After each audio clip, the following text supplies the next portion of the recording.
नमस्कार, मैं हूं संदीप अखिल दुबे। आज हमारे साथ हैं जगत गुरु शंकराचार्य स्वामी निश्चलानंद सरस्वती जी महाराज जी। उनका बहुत बहुत स्वागत है, अभिनंदन है। सबसे पहला प्रश्न, क्योंकि जो बालक कह तोतरी बाता, मतलब हम प्रश्न तो महाराज जी से क्या कर सकते हैं, हमारी जिज्ञासा ही प्रश्न है हमारी। तो जो हिंदू राष्ट्र हम बनाएंगे, जो आपकी संकल्पना है, उसको लेकर आपका क्या कहना है? यही कहना, हिंदू राष्ट्र बनाएंगे। उसके पीछे की अवधारणा क्या है? सुसंस्कृत, सुशिक्षित, सुरक्षित, संपन्न, सेवा परायण, स्वस्थ, सभ्यताप्रद व्यक्ति और समाज की संरचना। ऐतिह्य तथ्य यह है कि सबके पूर्वज सनातनी वैदिक और हिंदू ही थे। मोहम्मद साहब के पूर्वज कौन थे? ईसा मसीह जी के पूर्वज कौन थे? श्रीमद् भागवत आदि पुराणों का अनुशीलन करें तो मरीच, कश्यप इत्यादि महर्षियों की धर्मपत्नियों के गर्भ से देवता दनुज आदि ही नहीं, बल्कि जिनको स्थावर प्राणी कहते हैं, तब लता गुल्म इत्यादि की भी अभिव्यक्ति हुई। यह ऐतिह्य तथ्य है। स्वप्नावस्था में कर्मेंद्रियां सो जाती हैं, ज्ञानेंद्रियां सो जाती हैं, अंतःकरण अर्धनिद्रित हो जाता है। आत्म चैतन्य से अधिष्ठित अंतःकरण के योग से हम भी पृथ्वी, पानी, प्रकाश, पवन, आकाश, दिक् काल की रचना कर लेते हैं। स्थावर जंगम प्राणियों के रूप में मनोद्वार से स्वयं को सम्मिलित करते हैं। सनातन वैदिक और हिंदू धर्म मूल है। सबके पूर्वज सनातनी वैदिक और हिंदू ही सिद्ध होते हैं। दर्शन, विज्ञान, व्यवहार तीनों दृष्टियों से, देश काल परिस्थिति तीनों दृष्टियों से सनातन सिद्धांत अकाट्य है। उत्पत्ति, स्थिति, संहार, निग्रह, अनुग्रह का जो वेदादि शास्त्र सम्मत विज्ञान है, वह इस रॉकेट, कंप्यूटर, एटम, मोबाइल युग में भी उपयोगी है। बल्कि एटम, रॉकेट, कंप्यूटर, मोबाइल की संरचना भी वैदिक सिद्धांत के अनुसार ही हुई है। इस प्रकार से सबके पूर्वज सनातनी वैदिक और हिंदू ही थे। मैं एक संकेत करता हूँ, बुश महोदय, जिनके पिता अमेरिका के राष्ट्रपति रह चुके थे। बुश जी स्वयं भी एक बार अमेरिका के राष्ट्रपति रह चुके। दूसरी बार अमेरिका के राष्ट्रपति पद पर शपथ ग्रहण करने जा रहे थे। उन्होंने अंग्रेजी में कुछ वाक्यों को अभिव्यक्त किया। हिंदी में इस प्रकार हम कह सकते हैं, उन्होंने कहा, मैं क्रिश्चियन हूँ, बाइबल में आस्था तो है, परंतु बाइबल में सृष्टि संबंधी जो जानकारी है आधुनिक विज्ञान और वैज्ञानिकों के द्वारा निरस्त है। इतने अंशों में मैं बाइबल के प्रति आस्थान्वित नहीं हूँ। जिन्होंने विश्व को वैदिक मैथमेटिक्स दिया, गोवर्धन मठ परिपीठ के 143 में माननीय जगत गुरु शंकराचार्य से भारती कृष्ण जी महाभाग, उन्होंने सनातन धर्म नामक ग्रंथ में लिखा है, गीता का जितना अंश बाइबल में है उतना अंश खींच ले तो कुछ भी मानने योग्य नहीं रह जाता। इस प्रकार से कोई हमें चुनौती दे, संभव नहीं। मैं एक संकेत करता हूँ, महायंत्र के मूल में मन यंत्र होता है, यंत्र के मूल में तंत्र होता है, तंत्र के मूल में मंत्र होता है। मंत्र का अर्थ है पृथ्वी, जल, तेज, वायु, आकाश, अव्यक्त और आत्मा मानगत सिद्धांत। तंत्र का अर्थ है यंत्र तक मंत्र को, सिद्धांत को पहुंचाने की प्रक्रिया, प्रोसेस या मेथड। यंत्र का अर्थ होता है जिसके द्वारा उत्पत्ति, स्थिति, संहार, निग्रह, अनुग्रह, संयत पंचकृत्य में एक या एक से अधिक कृत्य का निर्वाह हो। महायंत्र का अर्थ होता है वैकल्पिक प्रज्ञा शक्ति, प्राण शक्ति संयुक्त यंत्र। इस प्रकार ही महायंत्र के दृष्टि से, यंत्र की दृष्टि से, तंत्र की दृष्टि से, मंत्र की दृष्टि से भी वैदिक वाङ्मय परम समृद्ध है। अंत में मैं संकेत करता हूँ, शुक्र नीति का अनुशीलन कीजिए। विद्या के 32 प्रभेद में अन्य प्रभेदों का सन्निवेश हो जाता है। कला के 64 प्रभेद होते हैं, 64 कलाओं में अन्य कलाओं का सन्निवेश हो जाता है, जिसको आजकल साइंस और आर्ट कहते हैं, उसी को विद्या और कला कहते हैं। वाणी की प्रधानता से जिसकी सिद्धि हो उसका नाम विद्या है। मूक व्यक्ति के द्वारा या मौन रहकर भी जिन कृत्यों का संपादन हो, चटाई बिनना इत्यादि, उनका नाम कला है। अर्थात सकल विद्या और कला में हमारे पूर्वज निष्णात थे। इन सब दृष्टियों से हम कहते हैं हिंदू राष्ट्र बनाएंगे, पर मारपीट की बात नहीं, वस्तु स्थिति को हम सम्मुख रखते हैं। एक सनातन सिद्धांत है जिसको बौद्धों ने भी स्वीकार किया है, तत्व पक्षपातो ही स्वभावो धिया। जीव का और जीव की बुद्धि का स्वभाव है तत्व का, तथ्य का, वस्तु स्थिति का समादर करना। हम दर्शन, विज्ञान, व्यवहार तीनों दृष्टियों से अगर बोलते हैं तो नास्तिक के हृदय में भी उसके प्रति आस्था उत्पन्न होती है।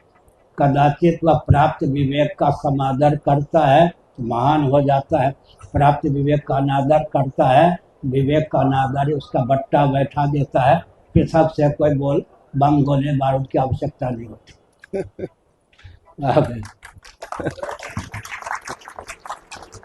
भारत, हम कहते हैं कि भारत भव्य बनाएंगे, तो बनाएंगे शब्द हम उपयोग करते हैं, तो क्या भारत अभी भव्य नहीं है, हमें और आगे तक चलना है? भव्य होता भारत तो हत्या का कलंक क्यों होता?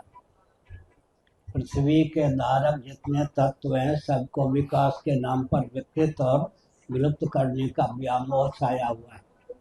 स्कंद पुराण माहेश्वर कुमारिका खंड अध्याय 2, काशी खंड अध्याय 2 पृथ्वी के धारक तत्वों का वर्णन किया गया है। गोभिर विप्लैश्च वेदैश्च सतीभिः सत्यवादिभिः अलुब्धैः दानशीलैश्च सप्तभिः धार्यते मयि।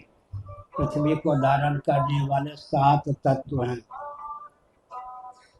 कौन कौन? गोभी, गोवंश, विप्रैश्च सदाचार संयम संपन्न वेदज्ञ ब्राह्मण, वेदैश्च ऋक् यजुः साम अथर्ववेद। गोभिर विप्रैश्च वेदैश्च सती साध्वी देवज्ञा सत्यवादी दानशील निर्लोभ व्यक्ति ये पृथ्वी को धारण करते हैं। सातों को विकास के नाम पर विकृत और विलुप्त किया जा रहा है। महाभारत के अनुसार पृथ्वी को धारण करने वाले 7 तत्व हैं।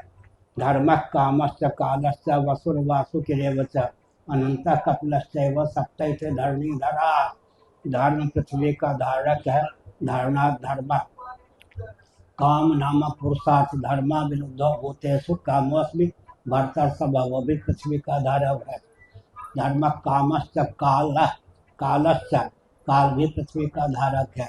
वसु और वासु की चल अचल संपत्ति के देवता पृथ्वी के धारक हैं। अर्थ नामक पुरुषार्थ भी पृथ्वी का धारक है। शेष नाग और कपिल अपरा और परा विद्या के अधिदैव अर्थात मोक्ष भी पृथ्वी का धारक है। 7 का अंतर्भाव 5 में हो जाता है।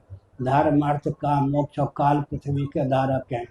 विचार करके देखें तो विद्युत का गलत उपयोग करने के कारण दिन रात्रि की विभाजक रेखा विलुप्त हो गई है।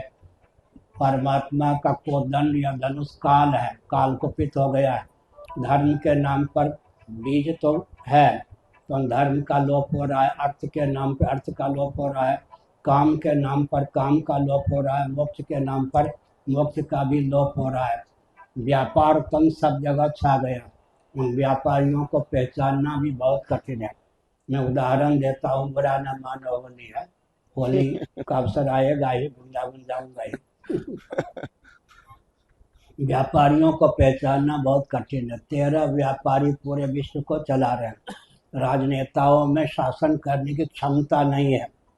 देशी विदेशी कंपनियों को ठेका देकर राजनेता शासन करते हैं।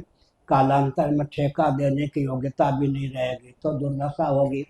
इसलिए हमने संकेत किया कि पृथ्वी के जितने धारक हैं सबका विलोप हो रहा है, सब में विकृति आ रही है। और पर्यावरण की दृष्टि से विचार करें तो पृथ्वी, जल, तेज, वायु ऊर्जा के 4 आस्तिक, नास्तिक, वैदिक, अवैदिक सम्मत स्रोत हैं। विकास के नाम पर पृथ्वी इतनी कुपित हो गई है कि उसके चपेट में आकर चंद्रमा की सतह भी धस गई।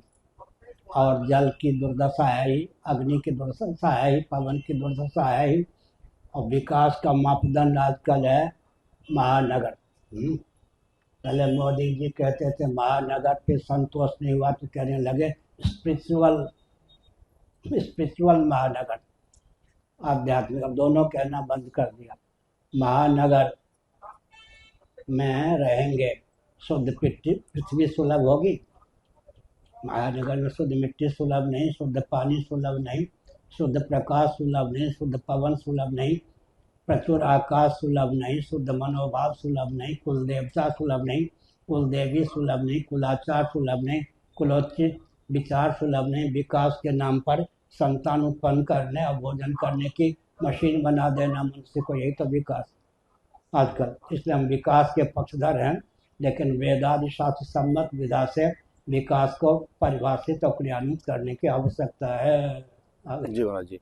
महाराज जी, जब लोग इलाहाबाद आते हैं, प्रयागराज आते हैं, तो प्रयागराज से जैसे कुंभ में भी जो है यहाँ से गंगा जल अपने घरों की ओर ले जा रहे हैं, गंगा जल के साथ व्यक्तियों को क्या और चीजें ले जाना चाहिए?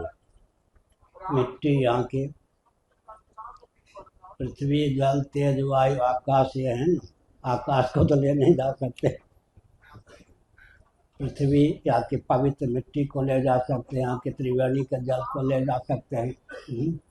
तेजस्विता अपने जीवन में अर्जित करेंगे तो तेज को भी ले जाएंगे, और यहाँ के पवन में जो दिव्यता है, सांसों के द्वारा उसको ग्रहण करेंगे तो पवन को भी ले जाएंगे। अपना जीवन विकसित होगा तो आकाश को भी ले ही जाएंगे, सब समा जाए, यही तो आकाश की विशेषता है। योग वासिष्ठ में एक विचित्र कथा है, राम जी से, भगवान राम जी से वशिष्ठ जी ने कहा, राम जी मेरे हृदय में विचित्र कुतूहल उत्पन्न हुआ, आकाश का ओर छोर प्राप्त कर लूं। फिर क्या, मैंने सिद्ध देह से उड़ना प्रारंभ किया, थकान के कारण आकाश का पार नहीं कर सका, तब मैंने मन को शांत कर लिया, जो ही मनोराज्य शांत हो गया, आकाश भी लुप्त हो गया, आकाश का अंत मैंने पा लिया। आगे जी, महाकुंभ हमें क्या प्रेरणा देता है? आप सब संत यहाँ पर हैं और सबका आशीर्वचन लोगों को मिल रहा है, तो ये संदेश क्या है? त्रिवेणी संगम का संदेश क्या है?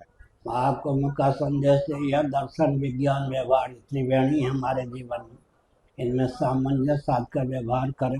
देश काल परिस्थिति ये त्रिवेणी है, ईड़ा पिंगला कुंड सुषुम्ना तीन नारी हैं, तीनों में चंद्र सूर्य अग्नि का सन्निवेश है। इन सब के रहस्य को समझकर जीवन को उत्कृष्ट बनावे। मनुस्मृति के अनुसार महायज्ञ से ब्राह्मीयम क्रियते तनु, यज्ञों के द्वारा, महायज्ञों के द्वारा, अन्यास के द्वारा, करन्यास के द्वारा, भूत शुद्धि के द्वारा देहेंद्रीय प्राणांतकरण में दिव्यता का आदान होता है। अपने जीवन को ऐसा दिव्य बनावें कि अपना जीवन अपने लिए सबके लिए उपयोगी सिद्ध हो सके। बायोलॉजी, जियोलॉजी, बॉटनी आदि के अनुसार अगर हम बोलें तो हमारा आपका जो जीवन है, उपनिषद के 6ठे अध्याय के अनुसार वसुधैव कुटुंबकम, उसकी व्याख्या है माँ के पेट से, गीता का 3रा अध्याय। हम सब जेल सहित उत्पन्न हुए हैं तो जरायुज प्राणी हो गए। आधुनिक विज्ञान कहता है कि जेल का मौलिक स्वरूप अंडा है, माँ के पेट में कुछ समय अंडा होकर रहे तो अंडजब प्राणी हो गए। अंडा का मौलिक स्वरूप क्या है? माता पिता के रजबीज का संघात, स्वेदजब प्राणी हो गए। रजबीज की निष्पत्ति होती अन्य जल के सेवन से उद्भिजब प्राणी हो गए। स्वप्नावस्था में मनसीजब प्राणी हो जाते हैं। बुद्धि से उपहित या अवच्छिन्न होने पर स्वयंभू प्राणी हो जाते हैं। निरुपाधिक धरातल पर स्वयं हो जाते हैं। जो व्यक्ति, पंजाबी टोन में कहें तो जो बंदा स्वयं को, मैं पंजाबी ही ज्यादातर मेरे सहपाठी थे दिल्ली में, हायर सेकेंडरी स्कूल में जी। हमने संकेत किया, जो व्यक्ति निरुपाधिक धरातल पर स्वयं को स्वयं जानता है, सोपाधिक धरातल पर स्वयंभू जानता है, मनसी जानता है, उसके बाद इसी प्रकार से अंत में उद्भिद भी समझ लेता है, वो सर्वात्म भाव से संपन्न हो जाता है। उसका जीवन उसके और सबके हित में प्रयुक्त और विनियुक्त होता है। गीता के 5वें और 12वें अध्याय में सर्वभूत हिते रता शब्द का प्रयोग किया गया है। हमारा जीवन अपने और सबके हित में प्रयुक्त विनियुक्त हो, यह आवश्यक है। जी महाराज जी, मुस्लिम राष्ट्रों में भी जो है कुंभ को देखा जा रहा है। एक सर्वे के अनुसार जितने भी मुस्लिम देश हैं, चाहे वो पाकिस्तान हो, चाहे बहरीन हो, कतर हो, अफगानिस्तान और तमाम जितने भी मुस्लिम राष्ट्र हैं, वो लगातार हमारे सनातन के सबसे बड़े महाकुंभ को सबसे अधिक बार सर्च कर रहे हैं, देख रहे हैं। तो इसके पीछे क्या संकेत है? देख ही नहीं रहे, जितने मुसलमान हैं सब शिवलिंग की पूजा करते हैं, मालूम है? नहीं मालूम? मक्का को तीर्थ मानते नहीं। जितने मुसलमान मक्का जाते हैं वहाँ शिवलिंग उनको प्राप्त होता है। शिवलिंग को लेते हैं, अपने रिश्तेदार नातेदार के लिए शिवलिंग लाते हैं। कौन ऐसा मुसलमान है तो मक्का के प्रति आस्थान्वित ना हो? मक्का के प्रति आस्थान्वित है। कौन ऐसा मुसलमान है जो चुपके से शिवलिंग की पूजा ना करता हो? बताए। जी सबके घर में शिवलिंग होते हैं। एक व्यक्ति जाता है मक्का, 5 शिवलिंग पड़ोसी के लिए ले आता है। वो पड़ोसी भी शिवलिंग का पूजन करते हैं। सब तो शिव जी के पुजारी है। ऊपर से कहते हैं मुसलमान, अंदर से हिंदू है।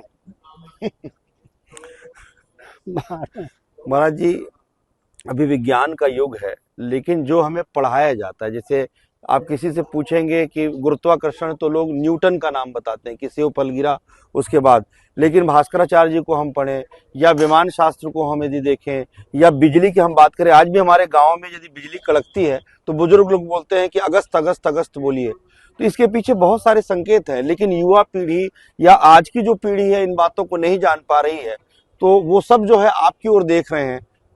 आपकी एक जिम्मेदारी भी है कि जो आने वाली पीढ़ी है उसको सरल शब्दों में समझाया जाए।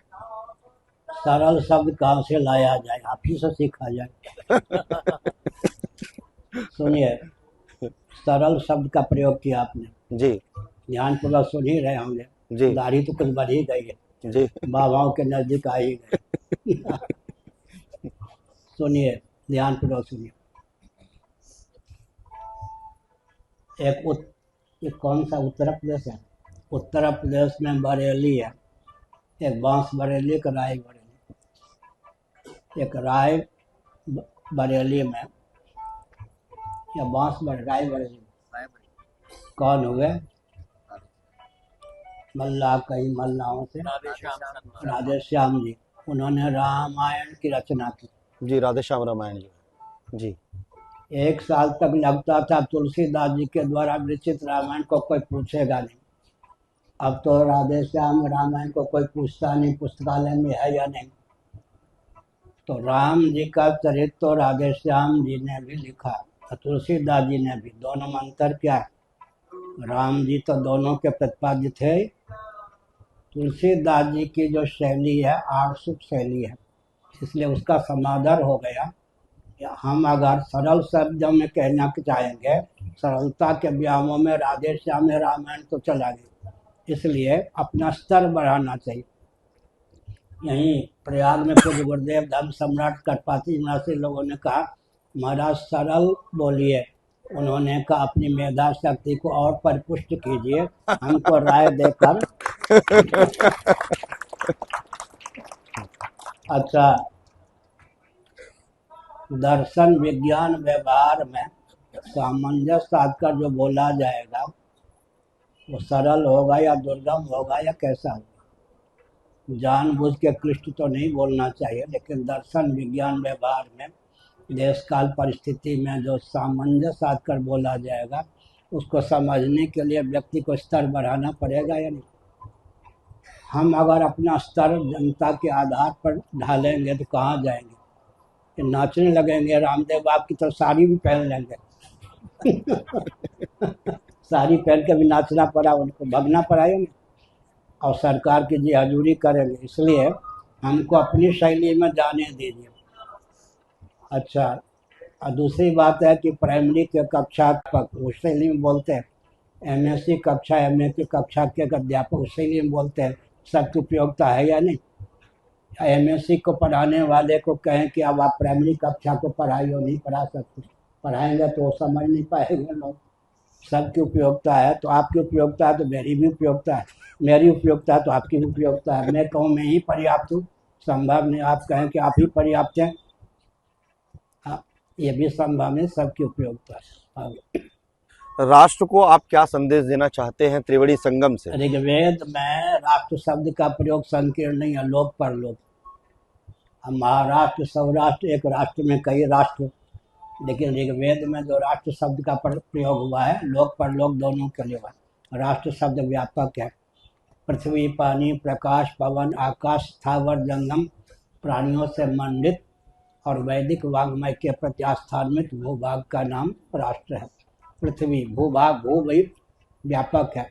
पृथ्वी जल तेज वायु आकाश स्थावर जंगम प्राणी, इनकी संरचना की जो विधा है वो सनातन, ये राष्ट्र शब्द का प्रयोग लोक परलोक दोनों ही होता है। अर्थात हमारा जीवन ऐसा होना चाहिए, लौकिक उत्कर्ष भी हो पारलौकिक उत्कर्ष भी हो। अर्थात वैशेषिक दर्शन के दूसरे सूत्र अनुसार अभ्युदय की सिद्धि भी हो, निश्रेयस की सिद्धि भी हो। अभ्युदय माने लौकिक पारलौकिक उत्कर्ष, निश्रेयस माने मोक्ष, भोग भी मिले और मोक्ष भी मिल जाए। लौकिक उत्कर्ष पारलौकिक उत्कर्ष और परमात्मा की प्राप्ति का अभिव्यक्ति का मार्ग भी प्रशस्त। आजकल न लौकिक उत्कर्ष न पारलौकिक उत्कर्ष न परमात्मा की अभिव्यक्ति का मार्ग ही प्रशस्त, विकास के नाम पर बेड़ागढ़। महाराज जी, अंतिम में मेरा प्रश्न ये है, हम लगातार मेला क्षेत्र में घूम रहे हैं और हर सेक्टर में गए, बहुत सारे संतों से हमारी मुलाकात हुई, लेकिन अब जो सोशल मीडिया का समय है, मोबाइल का जो समय है, उसमें अब लोग वो ढूंढते हैं, कोई मॉडल कैसे संत बन गई या फिर अन्य प्रकार की जो चीजें ढूंढी जा रही हैं। इसमें जो ज्ञान को ढूंढने की जो बात है, जो संतों के चरणों में बैठकर उनसे ज्ञान प्राप्ति की बात है, वो उससे दूर होते जा रहे हैं। ऐसा है ना, मेला झमेला का रूप न धारण करे, यह आवश्यक। सच्ची बात यह है, मैं वृंदावन में था, मेरे पास इतने मार्गव्य नहीं थे कि मैं बस से या ट्रेन से हरिद्वार जा सकता। कुंभ का अवसर था, चाहते हुआ भी नहीं गया, लेकिन मुझे लोग उस समय भी लखपति समझते थे। दीनता मेरे जीवन में है नहीं और इतने मार्गव्य भी नहीं था, किसी से मांगता था नहीं। कुछ गुरुदेव हरिद्वार कुंभ के बाद वृंदावन आए, धर्म में दर्शन करने में गया। उन्होंने कहा क्यों हो, कुंभ में दिखाई नहीं पड़े।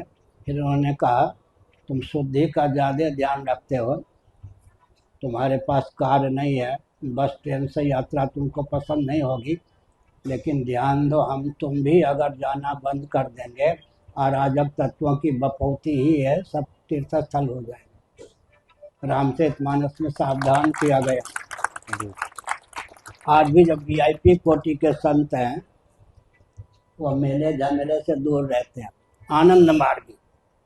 मेला झमेला में जाएंगे तो कष्ट तो होगा, कष्ट सह कर के भी नहीं तो अराजक तत्वों की बपौती तीर्थ स्थल न बन जाए। रामचरितमानस में कहा गया, जहाँ 24 ऋषि कर वासा तहाँ निशाचर करे निवासा। मैं एक दृष्टांत देता हूँ। पूज्य गुरुदेव धर्म सम्राट स्वामी कटपात्री महाराज के चरणों के पास मर्यादा की सीमा में दूर बैठा था, काशी केदार घाट। सूर्यास्त के बाद की बात, उन्होंने कहा नरक का दर्शन करोगे? मैं कांप गया, मैंने कहा मैं समझा नहीं। नरक का दर्शन करना हो सूर्यास्त के बाद गंगा के तट पर काशी में घूम लो, सुरा सुंदरी का केंद्र, सुरा सुंदरी का केंद्र। बात मुझे लग गई। जब मैं शंकराचार्य के पद पर 32 साल पहले प्रतिष्ठित किया गया तो मैंने समझा कि समुद्र भी कहीं का तट सुरा सुंदरी का केंद्र न हो जाए। कई साल पहले दैनिक आरती शुरू करवाया और वार्षिक उत्सव भी। तो लगभग 3 किलोमीटर सीमा है समुद्र के पास, और तट पर क्या है, पूरी है, कुछ ज़्यादा आजकल हो गए। पुरानी सरकार ने शुरू भी करवाना चाहा, हाँ, लेकिन आपने वक्तव्य देते ही वो सबके सब आप सरकार ने कहा कि हम ही करा दें, आपका खर्च होगा। हमने कहा सरकारी तंत्र नहीं है, तो हमने संकेत किया कहीं सुरा सुंदरी का नाम ही नहीं है समुद्र के तट पर। इसलिए काम करना चाहिए उस ढंग से कि इन सब के दाल ही ना बने। महाराज जी, अंतिम में एक प्रश्न मेरा और कि अंतिम में क्या नाम है, दुबे? संदीप अखिल दुबे जी। दुबे जी, दो प्रश्न कर लो। आप हमेशा सरकारी तंत्र को लेकर जो है नाराज रहते हैं, व्यवस्थाओं को लेकर अगर नाराजगी हम क्यों रहती है? नाराज रहे किसी से तो हमको नींद ना आवे, भूख न लगे। खूब भूख लगती है, खूब सोता हूँ। अच्छा सुनो, नाराज वो होता है कौन, जो दूसरे को दूसरा समझता। मैं भगवान सूर्य के द्वारा मुझे ब्रह्म विद्या प्राप्त है, गणित का विज्ञान भी प्राप्त है, बहुत कुछ प्राप्त है। आगे जो कुछ करना है वो भगवान सूर्य के द्वारा मुझे प्राप्त है। मैं संकेत करता हूँ, नाराज किसके होंगे? जो सबको आत्मा स्वरूप और आत्मी समझता है, किसी पे नाराज नहीं होता। माँ अगर बच्चे पर नाराज भी हो जाए तो नाराज का अर्थ क्या हुआ? मैं किसी पे कभी नाराज नहीं होता, क्योंकि भूख भी लगती है, सोता भी हूँ। आप कितने घंटे सोते हो? मैं 6-7 घंटे। हाँ, तो आपसे ज्यादा ही मैं सोता हूँ। अभी मैं सो ही रहा हूँ। अंतिम नाराज किसी पे नहीं होता। जी शासन तंत्र को अपनी कमजोरी के कारण लगता है पूरी के शंकराचार्य नाराज है, एकदम निकल ना जाए। आपको मालूम है, काशी है ना, जी काल भैरव जो है वो कुकर्म करने वाले व्यक्तियों को भयंकर दिखाई पड़ते हैं और महात्माओं को बड़े शांत दिखाई पड़ते हैं। यमराज का नाम धर्मराज है या नहीं? यमराज एक ही यमराज है, एक कालावच्छेदन। पापियों को लगता है कि खाए बिना नहीं रहेंगे, जलाए बिना नहीं लगती है। सोता भी हूँ। आप कितने घंटे सोते हो? मैं 6-7 घंटे। हाँ, तो आपसे ज्यादा ही मैं सोता हूँ। अभी मैं सो ही रहा हूँ। अंतिम नाराज किसी पे नहीं होता। जी शासन तंत्र को अपनी कमजोरी के कारण लगता है पूरी के शंकराचार्य नाराज है, एकदम निकल ना जाए। आपको मालूम है, काशी है ना, जी काल भैरव जो है वो कुकर्म करने वाले व्यक्तियों को भयंकर दिखाई पड़ते हैं और महात्माओं को बड़े शांत दिखाई पड़ते हैं। यमराज का नाम धर्मराज है या नहीं? यमराज एक ही यमराज है, एक कालावच्छेदन। पापियों को लगता है कि खाए बिना नहीं रहेंगे, जलाए बिना नहीं। पुण्यात्माओं को लगता है इनसे बढ़िया सौम्य कौन होगा। एक कालावच्छेदन ही यमराज, पापियों को कुछ और देखते हैं और पुण्यात्माओं को लगता है इनसे सौम्य कौन। इसीलिए राम जी का स्वभाव क्या? वज्राद अपि कठोर, वज्र से भी कठोर और कुसुम पुष्प से भी कोमल। अब आपके लिए तो कोमल ही होंगे हम। जी हाँ, तो ठीक है। महाराज जी, समाज में अवसाद जिसको डिप्रेशन कहते हैं, उस दौर से बहुत युवा पीढ़ी की मैं हमेशा बात करता हूँ, क्योंकि युवा पीढ़ी का जब आपका मार्गदर्शन मिल जाएगा तो वो अवसाद से दूर हो जाएंगे। अभी ये तो मिल अवसाद नहीं रहा होगा। जी आप तो अपने को वृद्ध मान चुके हैं और अब तक मार्गदर्शन नहीं मिलता होगा, रोजा ही मिलता। आगे कहीं जी अंतिम में महाराज जी बस ये मेरा माँ के गर्भ से कोई युवक या युवती होकर नहीं जन्म लेता। जी माँ के गर्भ से अगर माता पिता उसमें संस्कार का आधार। पहली बात यह है, हम बचपन में थे तो उन दिनों पंखा बिजली की कोई बात नहीं थी। प्रांगण में गर्मी के दिनों माताएं बैठती, युवती होती, सौभाग्यशालिनी होती, पतिव्रता होती, कोई नभोमंडल की और आकाश की ओर देखती, कोई तेज छिटकता हुआ जाता, आंचल पसार लेती हैं। तो मैं पूछता कि आंचल क्यों पसार? वो कोई दिव्य तेज बेटा या बेटी होकर उत्पन्न हो, ये है ना, दिव्य तेज। पुण्य हरि हेतु तप कर्म तप लागे, मन से उत्रूपा भी साक्षात भगवान ही बेटा बने। इसलिए सनातन धर्म की ये विशेषता है, जो माताएं हैं ये चाहें तो जगदीश्वर को ये जन्म दे सकती हैं, लाला बना के कान भी पकड़ सकती हैं। जगदीश्वरी को जन्म देकर लाली बना के काम भी पकड़ सकती है। हमारे यहाँ सनातन धर्म आस्थान में तो आर्य समाजियों को सौभाग्य थोड़े प्राप्त है। सनातन धर्म आस्थान में देवियों को यह अधिकार प्राप्त है, चाहें तो जगदीश्वर को लाला बना दें, जगत पिता को जगदीश्वरी को लाली बना दें और लाड़ प्यार में थप्पड़ भी लगा दें और कान भी पकड़ लें। और नापित को यह अधिकार प्राप्त है कि शंकराचार्य के बाल बनाओ, पूर्णिमा के दिन सर पे हाथ रखो। और तो पाँव को छूने में भी डरते हैं, लेकिन पूर्णिमा के दिन जब बाल बनाना होता है, नापित को अधिकार प्राप्त है कि सर पे भी हाथ रखता है। आधुनिक विज्ञान कहाँ तक पहुँचा है? यहाँ साइंस के रहे होंगे विद्यार्थी, आप भी रहे हैं साइंस? जी हाँ, तो matter is nothing but energy. लेकिन अध्यात्म विज्ञान कहता है energy is nothing but soul, soul is the super source of energy. इससे ऊपर क्या ज्ञान होगा? Matter is nothing but energy, आज का विज्ञान यहीं तक पहुंचा है। जी हमारे यहाँ energy is nothing but soul, soul is the super source of super soul. Energy. इसलिए आध्यात्मिक क्षेत्र में, विज्ञान के क्षेत्र में भी दिशा देने क्षमता परंपरा प्राप्त जो वैदिक वाङ्मय का अध्ययन करने वाले हैं उनमें है। हाँ महाराज जी, आपसे जो आध्यात्मिक चर्चा हुई इससे समाज को एक नई दिशा मिलेगी, ऐसे हम सबको उम्मीद है। आपको बारंबार प्रणाम। नारायण।